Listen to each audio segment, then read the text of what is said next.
יום שישי בערב אצל רוסו בשעון אכלתי לי צלחת מרק.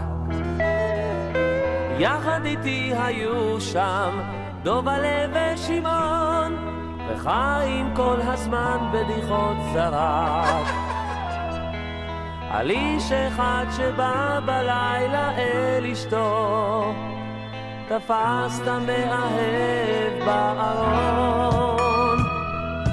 אל תיתן לייאוש, אין דבר העומד בתוך הארון. אל תיתן לייאוש, אין דבר העומד בתוך הארון.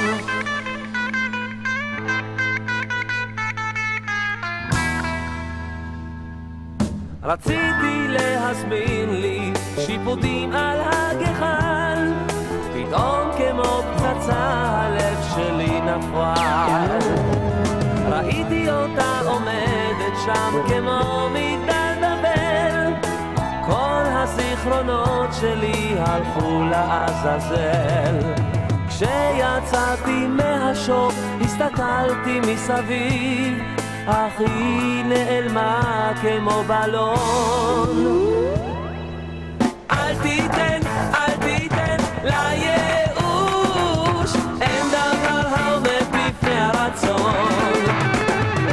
אל תיתן לייאוש, אין דבר העומד בפני הרצון.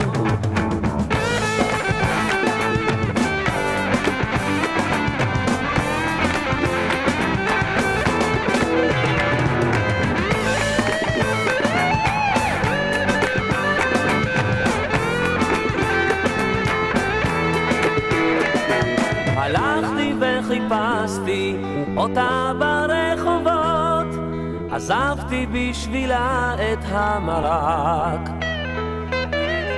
שאלתי בעיתון, בטלוויזיה וברדיו, וכל אחד את הטלפון טרק.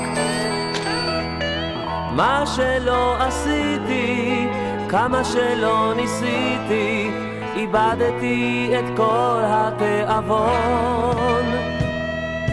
אל תיתן לייאוש, אין דבר העומד בפני הרצון. אל תיתן לייאוש, אין דבר העומד בפני הרצון.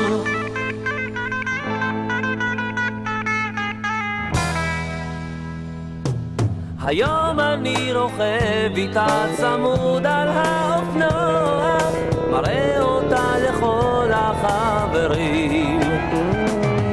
חבל שהיא לא סותמת את הפה בקולנוע, מעצבנת לי את כל הסדרנים.